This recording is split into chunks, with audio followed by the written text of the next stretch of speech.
Good afternoon, everyone, and thank you for joining us for our program today. My name is Erica Griffin, Public and Community Engagement Manager at the Chicago History Museum.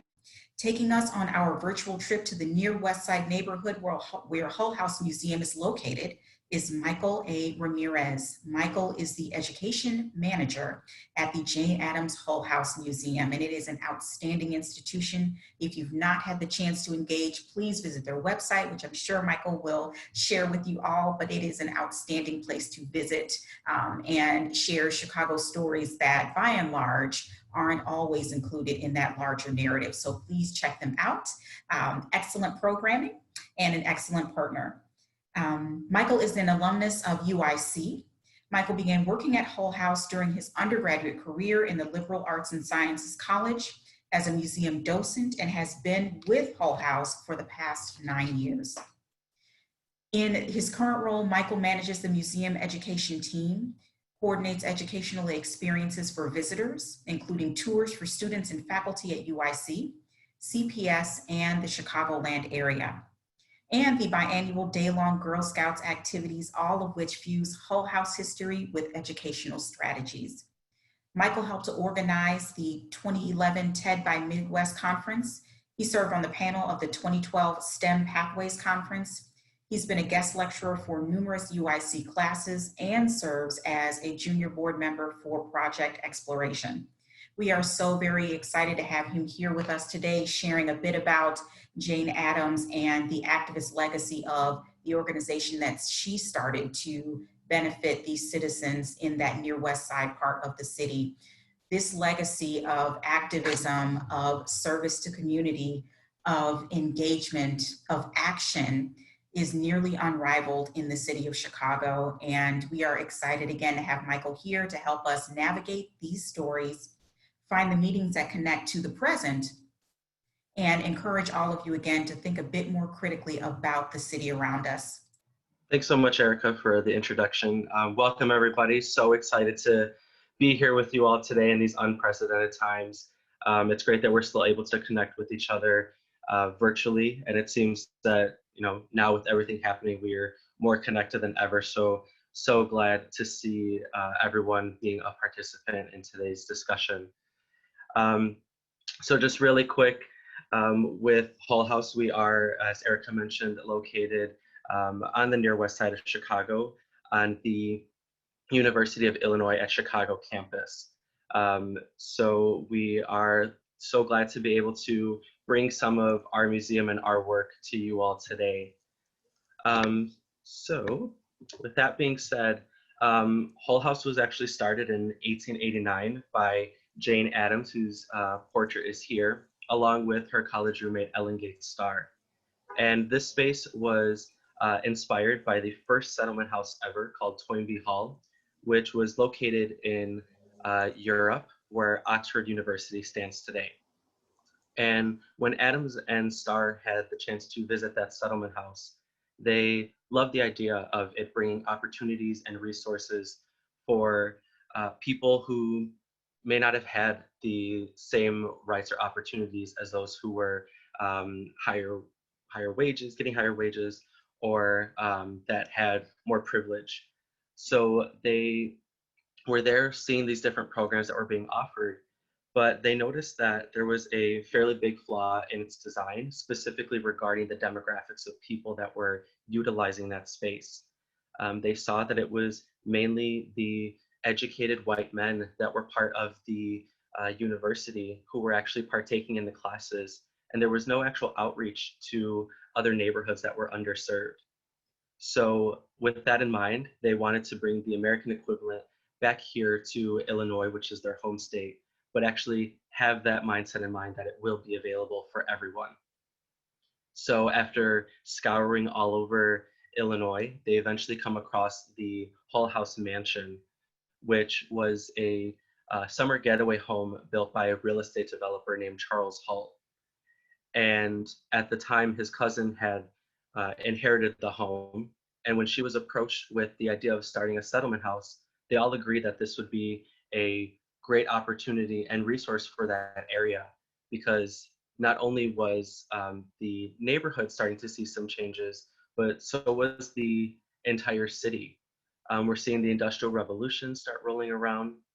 So we're seeing a lot more factories being constructed, which is causing mass immigration, specifically into the area that Hull House was in, because there were so many factories being developed around.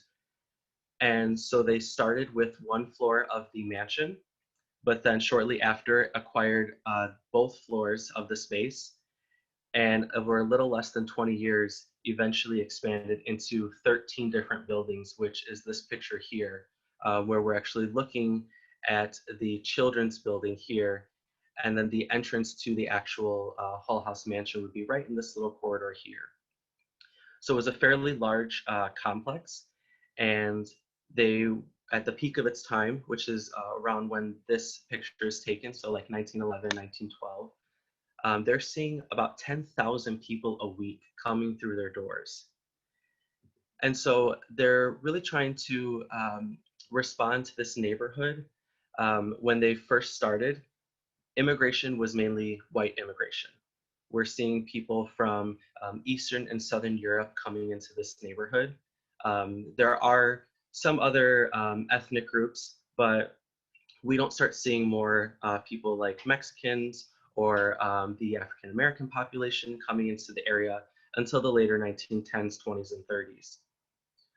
But with these questions in mind of trying to figure out what this area, what was going to happen with this settlement house, they were really looking at the area that was around them. So they saw that much of this neighborhood, unfortunately, was in squalor. There was no active garbage pickup, which was very disheartening for this neighborhood because of the demographics of who was living there. Much of the city, unfortunately, didn't feel that they needed to expand into areas where there was immigration, where there was a higher immigrant population. So at one point, Jane Addams and her colleagues said that people are walking on about 5 feet of compacted garbage that had just become part of the streets. With that in mind, the disease rate in this neighborhood also skyrocketed to about 6 times higher than any other part of Chicago. And they also saw that because of that, the infant mortality rate was climbing as well, where about 40% of the kids living in this one area did not live until the age of 5. So these were just some of the factors that Addams and her colleagues were fighting with. They were trying to figure out what can we do to help this neighborhood, but also how can we get the neighborhood to come together and help itself.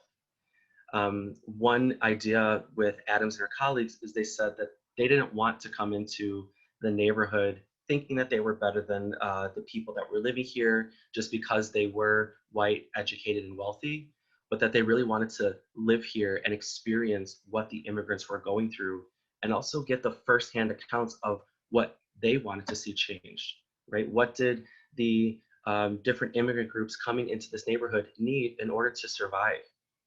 So they did actively start getting garbage pickup in this neighborhood, where Jane Addams would actually wake up at 5 o'clock every morning and chase down garbage trucks to come into this neighborhood to make sure that they were cleaning the space up and making it a safer environment for the people that were living here.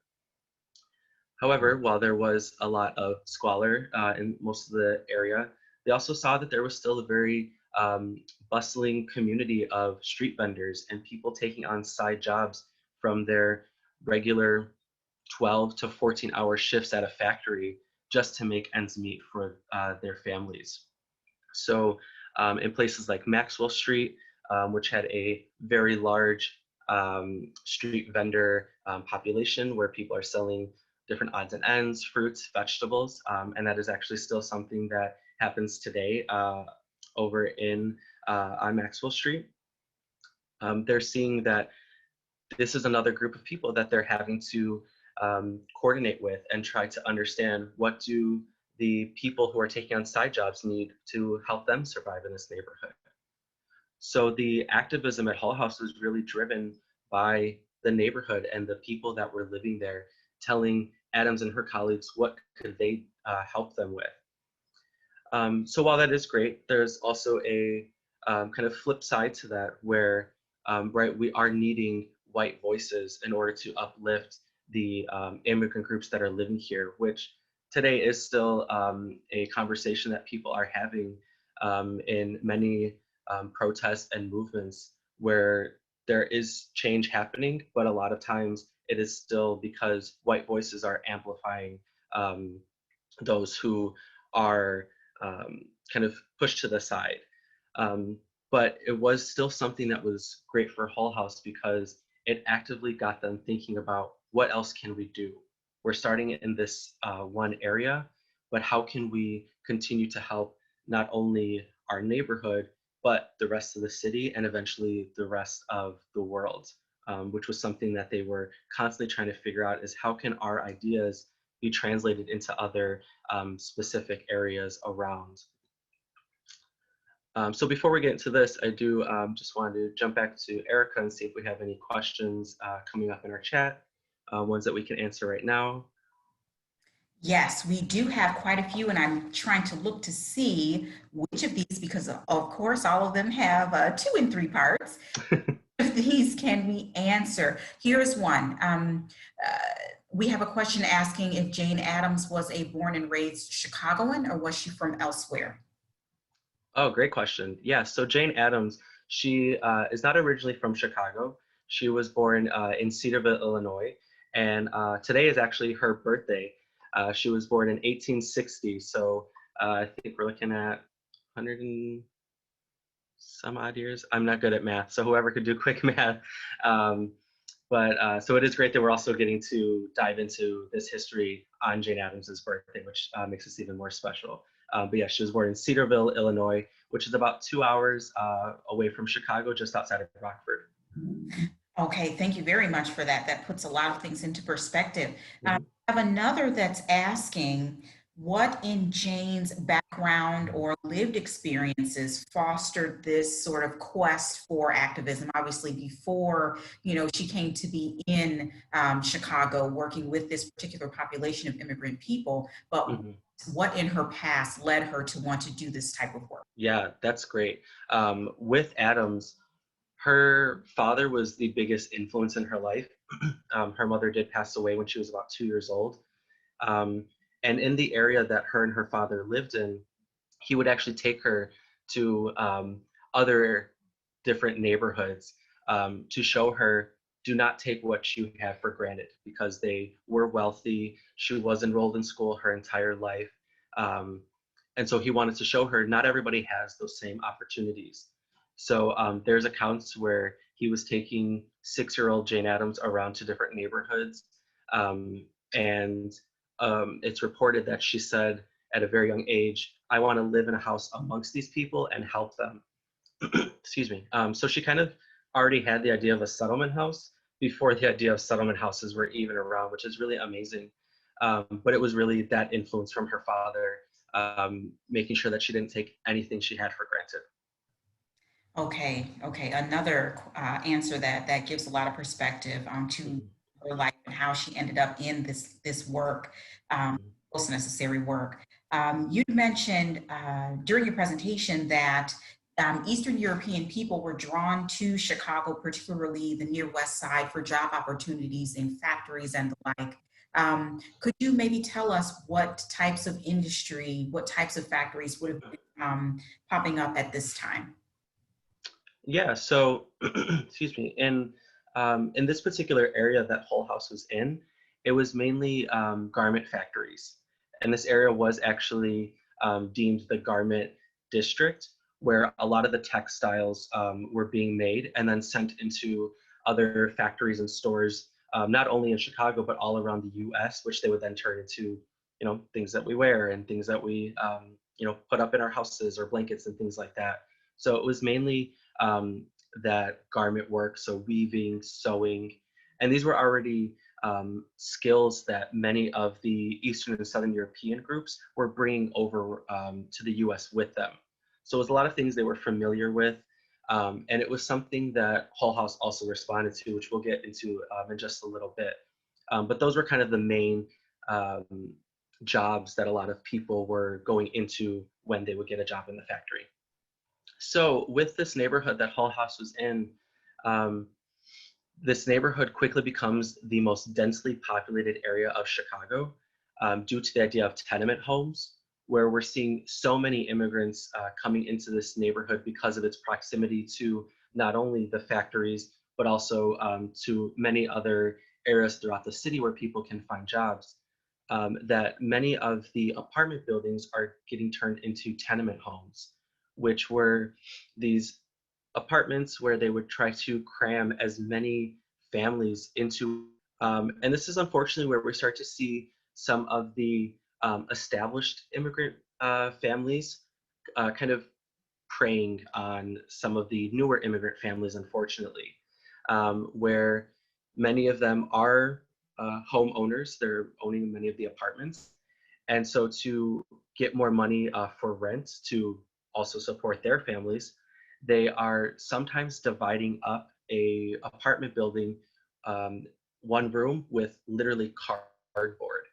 So you might have one apartment complex where they're seeing 4 to 6 families sharing one space at a time.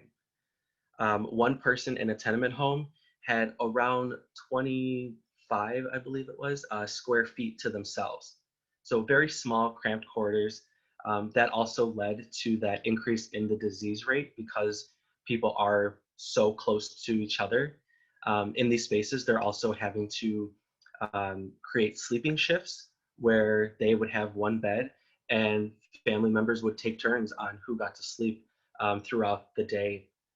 And unfortunately, not only are they living in these spaces, but they're also taking back the work that they didn't finish in their factories with them into their homes. Because at this time, people were not paid hourly wages. They were getting paid by what's called piecework. So for example, if 2 people are working in a factory, and maybe they're sewing my shirt together and they're sewing on the sleeves, they might work 12 hours a day, but if one person was able to sew 1,000 sleeves, they would get paid for that 1,000 sleeves. And if one person could sew 500 sleeves, that person would get paid for 500 sleeves, despite them working the same amount of hours. So that was another avenue that Hull House was advocating for, was equal wages, as well as the 8-hour workday movement, where they were saying people are spending too much time working, um, and we needed to limit that to an 8-hour workday, where they were still able to interact with their families and also sleep. But again, for many people, if they did want to make more money, they would actually bring that work back into their tenement homes, and the whole family would actually continue to push out products that they could get more money. But to really understand that, Hull House conducted this survey in 1893, which was part of a larger study called The Slums of Baltimore, Chicago, New York, and Philadelphia. And this was partially funded by the US Department of Labor, where they also had questions about what immigration looked like at this time, where we are starting to see mass immigration into these major cities. It did inspire and actually stem the Philadelphia Negro, which was the Philadelphia portion to this larger survey. But for Hull House, they were categorizing the data that they collected with nationalities. So seeing who makes up this neighborhood, where we're seeing about 17 or 18 different nationality groups represented in this neighborhood alone. And you may notice not all of the colors that are listed here on the key are represented. That's because these maps are just one section to the larger area that they surveyed, with Hull House being right about here on these maps. But one interesting category to look at and dissect just really quickly is the colored category, which was their term at the time, which a lot of people associate with the African American population. But again, we're not seeing as large of a African American population in this neighborhood just yet, although there were a couple. But for many people, including some Greeks, as well as any Mexican people that were in this neighborhood, they might have categorized themselves as a Black person or colored because of how dark they were and if that benefited them. But if they were light enough, they might categorize themselves in one of the other European nationality groups. So the way they were thinking about nationality and race was not as cut and dry as we are oftentimes taught with history. But then for their wages map, they were seeing that there was a pretty big disparity in the amount of money that people were getting for working throughout this neighborhood. But this also got them to see that there was a large sex worker population with a lot of brothels that were taking place in this neighborhood. And that was an area that HullHouse was actually against, but they recognized that for many of these women, when they actually talked to them for the survey, they said that it's their choice to be in these spaces.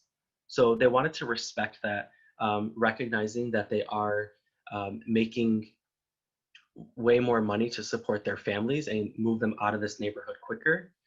So they helped to get that space moved a couple blocks south onto 18th Street so that people were able to be a part of those spaces, but that it also wasn't the very first thing people are seeing when coming into this neighborhood.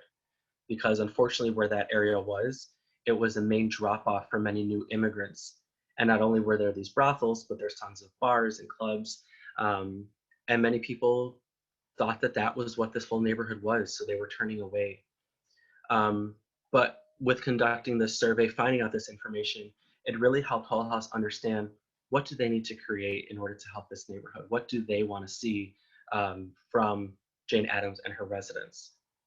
So after conducting the survey, and again, a little less than 20 years, they grew into 13 different buildings, which this here is our scale model that is in our museum today, which represents the entire HullHouse complex. So for some perspective, this is HullHouse, where our museum is and the original house today.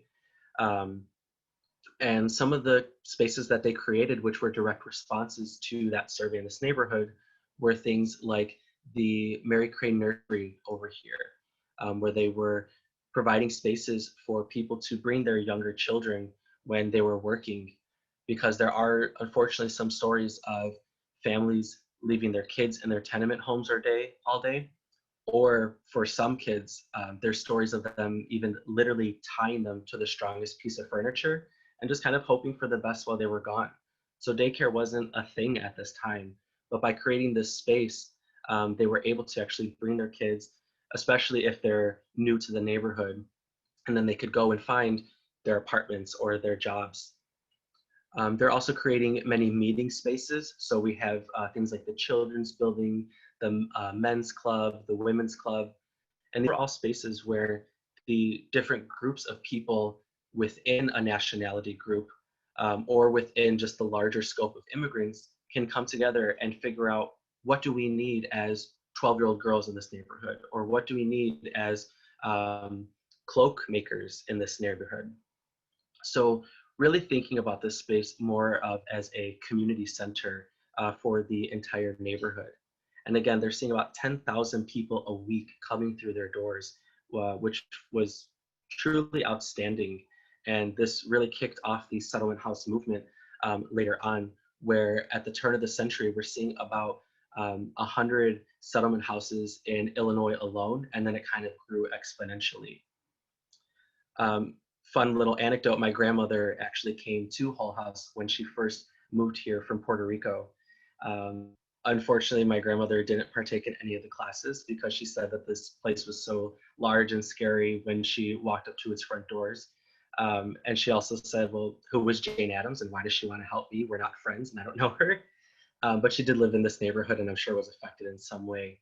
But I'm sure that a lot of the immigrant people coming here also felt that exact way, that this was a new, scary place. But for the millions throughout the years, this was like their second home and a space that was really doing the things that they needed in order to make this neighborhood what it was. So these are some pictures of the different classes that HullHouse was hosting for this community, where again, they're responding to the people in this neighborhood, but also responding to some of the reformers and the work that they're doing. So Ellen Gates Starr, the co-founder, was a arts activist and wanted art to be incorporated into the settlement house because she said this was cross-cultural communication. And it was that one language that everyone could speak without having to say a word. So in almost all of the buildings that were part of the settlement house, they are offering some type of art program, whether that was dance, theater, pottery, painting, you name it, they were doing it. And as you can see, multi-generational, right? They're working with tons of different groups of people from, right down here, we have people who are older. We have a lot of pictures with kids, which was one of the first groups that they started working with, were the children in this neighborhood. So really, again, expanding what a settlement house could do and the ideas of integrating all kinds of people in this neighborhood. And again, allowing people to also meet with each other and create those micro communities within this already micro community of Hull House. So this is a picture of one of those meetings happening in the Benito Juarez club room. And this picture does feature a mural by Adrian Lozano called Progress of Mexico, which is, to my knowledge, the only photo of this mural, which unfortunately is no longer around, as it was part of the settlement house when it unfortunately was torn down in the 1960s. So Erica, I'll take another quick break to answer any questions. I know I went through quite a bit in that second part, so I want to make sure that we're responding to people. With actually a very good question that just came through asking about funding for Hull House. So we know that Jane was able to use the home because of the relationship that she had with the wealthy owner, but how was she securing funds to keep all of these operations going? Yeah, that is a great question, one that many people have. So this settlement house actually started with a rather large settlement left to Addams by her father. He was a fairly wealthy banker, politician, and owner of a rather large farm and mill. And when he passed away, he left Addams today's equivalent now of about $1.5, $1.6 million. So she used that to help get this space started.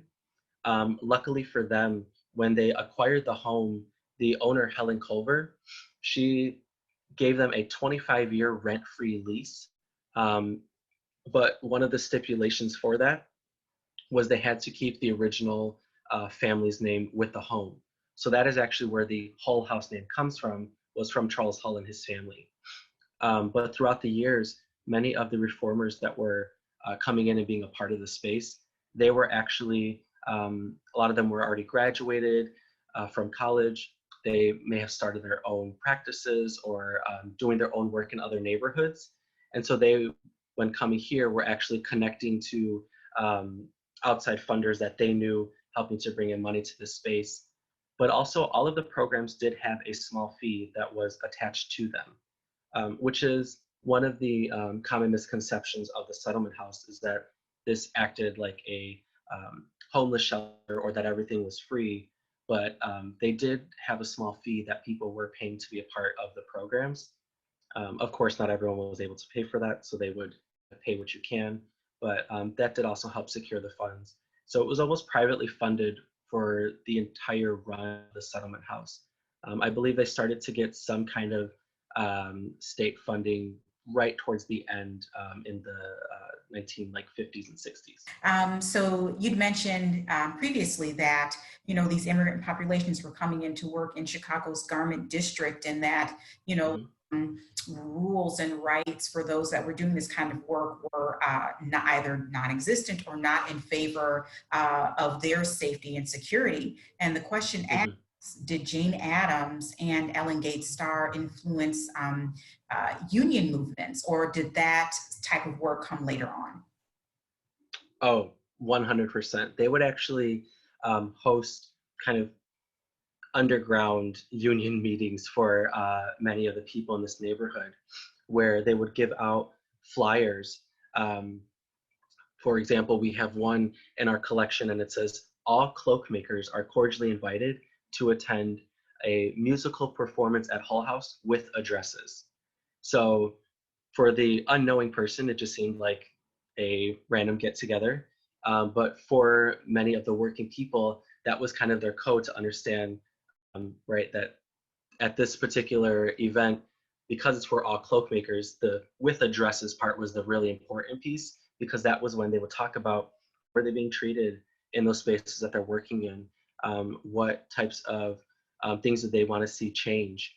Unfortunately, though, right, many people kind of caught on to that, including some of the shop owners or factory owners. And so what they would do is they would actually send in um, kind of like plants into these whole house union meetings, so that if they recognize any of their workers in those spaces, the next day they would actually fire them right on the spot. So while they were trying to promote that union organizing and meeting, it did also unfortunately have some backlash, which, like anything, does may have its drawbacks, but it still got people to really think about, right? If they're so quick to do that, what do we need in order to change that? All right, so the map that you showed us indicated all of the different nationalities of people living and working in this area of the city. So I mean, Irish, Italian, and then of course your colored section. But this question asks, was there a Jewish population in the near West Side at the time that the survey was being conducted? There definitely was a a fairly big Jewish community, and with the surveys that they were giving to the people in this neighborhood, they actually figured that out, because the line of questioning that the U.S. Department of Labor put together was geared at it wasn't as accessible, and so one of the questions on there is what is your relationship to the head of the family? And for many of us, right, we automatically would say that our the father figure or the male figure is the head of the family. But in a lot of Jewish religion and culture, the mother is actually the head of the family. So when they started asking these questions, and many of the women who were answering the doors would say, "I'm the head of the family," they would say, "Well, no, are you sure? Like, where's your husband, or who is he? Right? How do you relate to the male figure?" So there was definitely a large Jewish population, as well as many other religious groups in this area. However, it was important for Hull House that they didn't include any kind of church or mosque or anything, because they didn't want to exclude any people from this from their own space. So there was more churches and things around the area that people were partaking in, but that's why we don't see anything based around religion in the actual settlement house.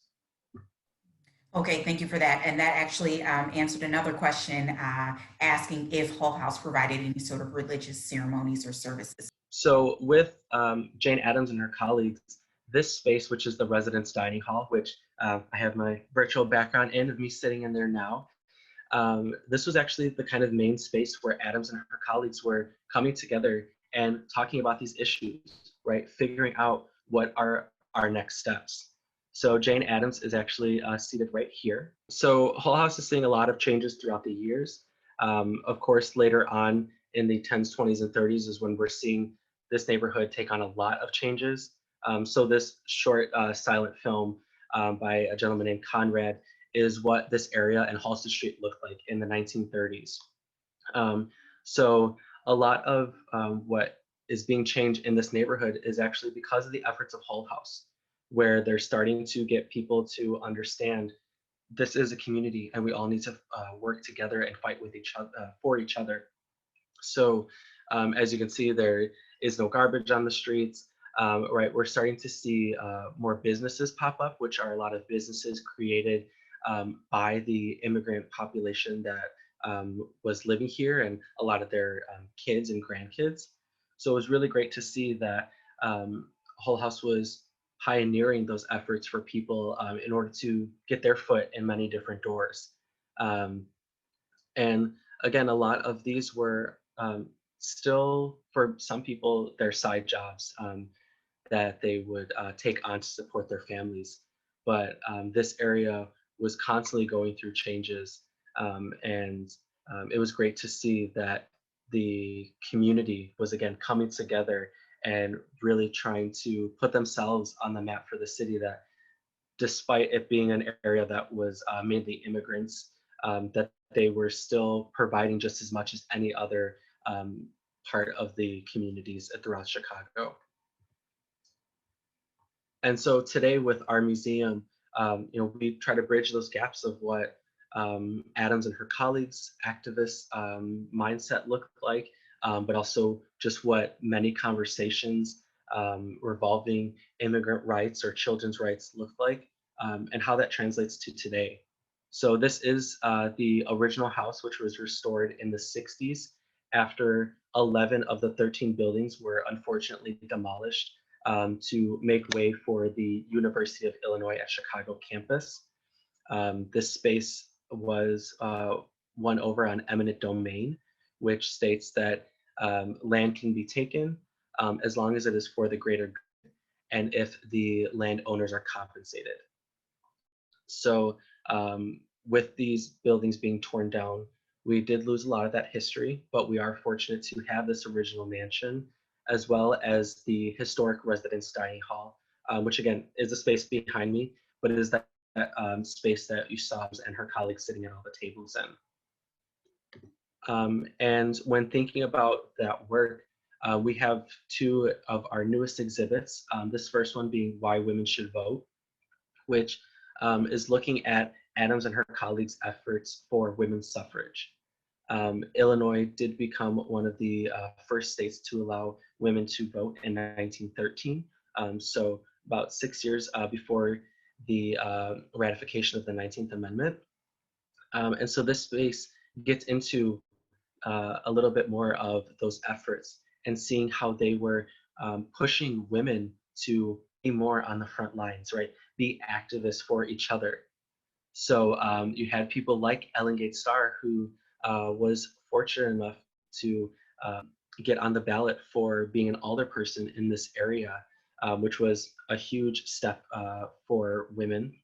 Of course, she unfortunately did not win, but still to be part of that conversation was truly a feat in itself. You have Addams and her colleagues being part of the 1912 Republican Convention, where they are marching down, you may recognize this, Michigan Avenue at the Art Institute, for women's suffrage, and again, putting that more in people's faces, which was something that many of the HullHouse residents were doing. We're kind of getting more into people's pushing just more towards people to really understand, like, this is something we need to talk about and really dissect on why this wasn't already a thing. And then they're inspiring also people like Ida B. Wells, who actually was a good friend of Jane Addams. And this picture here is actually of Wells at a 1913 march, which was the first march in DC for women's suffrage. So to also see that they're inspiring BIPOC to also have their own voices, right? And try to lift up that community as well, so that, again, it wasn't just Addams and her colleagues doing that work, but it was all types of people. With this work that they are doing, Addams does receive the Nobel Peace Prize in 1931, becoming the first American woman to do so. She does, unfortunately, share the Nobel Peace Prize with a gentleman named Nicholas Murray Butler. I've never come across any reason as to why they had to share the Nobel Peace Prize, but still for Addams to receive that honor and have that under her belt was truly amazing. But there were people on the flip side who didn't understand this work, right? They didn't understand why people were fighting for the things that they were doing. So it actually led Addams to be scrutinized and actually surveillanced by the US government, where she receives this fairly extensive FBI file, which is a really cool primary source that is available online, where you can see how the government was deeming Jane Addams the most dangerous woman in America, right? Where they're questioning, why is this educated white woman moving into this particular area of Chicago and doing the work that she's doing, opening her doors to the public, helping out those who they didn't feel needed the help, right? They didn't understand that. But I actually see her FBI file as something really great because while it was created to kind of scrutinize Addams, it also shows that the work that they were doing, all the activism that was happening at the space, was not just happening at Hull House. They actually have excerpts from spaces like the University of Tokyo, which had an anti-militarism talk. And right, it's showing us that her voice and the work that her and her colleagues are putting together is all over the place, right? They have their hands in all types of places. So it's really great to look at these two pieces in tandem and see them as both something positive. But we also have our second exhibit, True Peace, the Presence of Justice, which is looking at what does modern activism look like today. So we feature two artists, or artivists, so artists and activists, Sarah-Ji and Monica Trinidad, which Sarah-Ji has been documenting political movements, marches, and protests for, I believe it's been about the past 10 years, if I'm not mistaken, and seeing who is on the front lines, what type of work is happening now, right? Whose voices are being heard. And as you can see from these pictures, they look a lot different than the pictures of Jane Addams and her colleagues, right? Because we are starting to see, again, more BIPOC on the front lines, right? And really trying to make people understand all sides to this work and how it's not just one specific type of person, right? It's all types of people that are coming into the picture.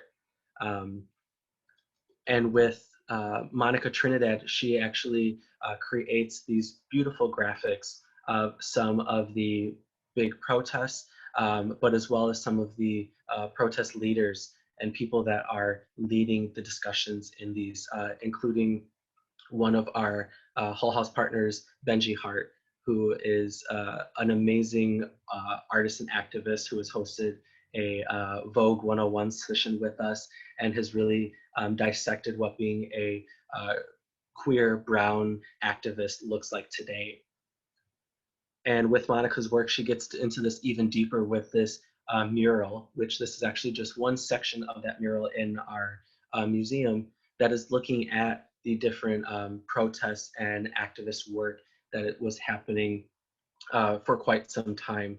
So she has created many descriptions of some of these protests that have been happening, but then also asks, how will you commit to justice in 2020 and beyond? So I have some of the answers pulled up on the side here of some of our published responses. But this question fits great with Hull House because, again, this activism that was happening was something that was kind of unheard of during the progressive era, but Addams and her colleagues were taking that brave step to go forward and really get people to understand, what do we have to do in order to create a more socially just world? What do we have to do to get people being treated equally and in the way that they should be treated as just humans in general? And this is something that we invite you all to leave your answers either in the chat right now, or if you would like to submit some answers, I have our socials down here, which we have some posts up with this question that we invite you all to respond to. And I think the important thing with this is to think about that activism, it doesn't look one way. It can look in as many ways as there are people on this planet, right? It can be from something as big as being in a protest and being on the front lines. And, unfortunately, we are seeing what is happening with protests today. But it can also be something as small as having a conversation with people, right? Just reading a book. It can be anything from something very small to something very large. So hopefully with what we went through today, and this is just the tip of the iceberg, you all can think about how you can be your own advocate for social change and what steps you can take in order to change something in your neighborhood or something in the world. Michael, thank you so very much for presenting here today, um, giving us a chance to explore Jane Addams and her un- undisputed legacy on Chicago's landscape. I mean, she was outstanding, she was influential. You'd mentioned that although Jane was the first, there were so many others that came on her heels, worked adjacent Mhm. to her, and that sort of movement of settlement houses, movement of civic action, movement of service to community spread across the entire city. I encourage Definitely. and yes, join us please on September the 25th, where we will again tackle Jane Addams and her legacy and speak specifically to her work related to suffrage, women's movements, women's issues. But I also want to make mention, just piggybacking off of what I said and what was echoed here in Michael's presentation, is that, service is not just one thing. Activism is not just one thing. There's not just one type of activist, nor is there one sole activist Mhm. for the city. There were so many others that were active in and around this time for community upliftment, community betterment. And I encourage you all to visit CHM's website, visit HullHouse's website for more chances to engage in these stories that sometimes are overlooked or overshadowed by these elders' bombastic stories of what Chicago is supposed to be. Chicago is the Windy City, but it is also active.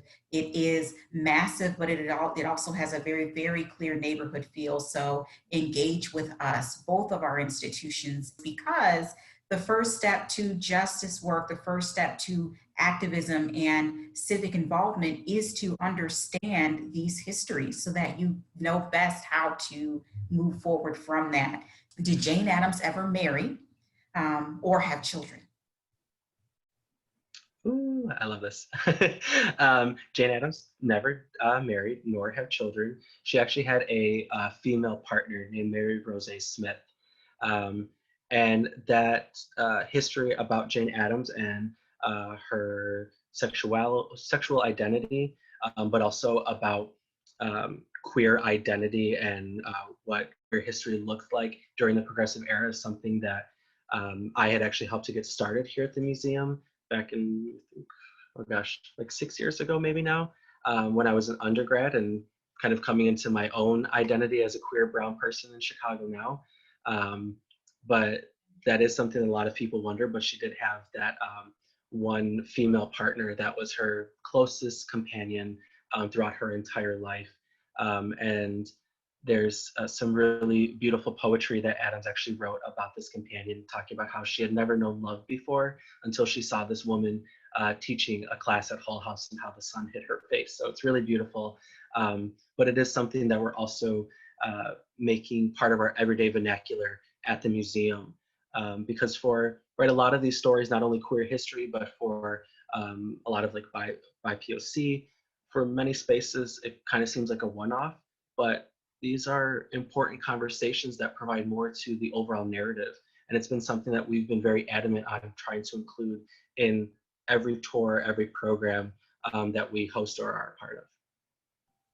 Absolutely, so very important to add those voices because it seems sometimes like all of a sudden there's this emphasis on other stories that are not a part of the normal hegemonic sort of rote story that is Chicago, and I understand Mhm. that it is jarring for some people. However, these stories have always been there. They've always been a part of it. It's just, history is shaped by those in power, and if these stories don't fit into the narrative that they would like to promote, then we're left here discovering these legacies of these people Mhm. that were right alongside of all of these other activists involved in the same movements and living out their lives at the same time as Jane and her compatriots.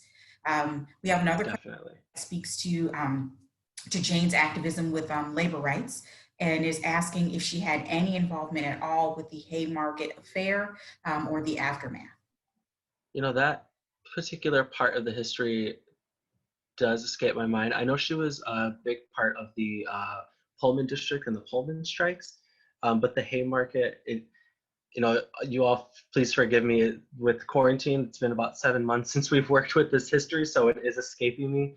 But if you do submit questions to the email down at the bottom of the screen right now, I can definitely look it up and refresh my own memory. Again, working at the museum, for 9 years, I have a lot of things happening in my head. So off the top of my head, I cannot think of that at the moment, but I will be more than happy to look into that and answer if that person responds to our email. Yeah, that was actually a great question because women were very active with that particular labor movement and many others, like Lucy Parsons come to mind automatically with these types of stories. And, you know, when you do not know whether or not Jane Addams was involved in this type of work, or were women active, did they have a voice with the shaping of these policies? The answer is you can also visit your local museum like Hull House. Definitely. Dive into those archives, make an appointment, and explore. There's so much there, and so many connections to be made across the city with this type of work, and no matter the color, no matter the part of town. So I encourage you, visit, go online, go to those websites, make an appointment, and engage. Michael, any thoughts, anything you'd like for our audience here to take away? You know, again, I think this lasting question is one thing that I definitely want people to think about. You know, right now we are at such unrest in our communities all over the US, but also just seeing how what is happening here is extending all throughout the world. Um, really thinking about this question of what's a step you can do. Again, a simple thing is just having a conversation or mentioning an activist is a huge step.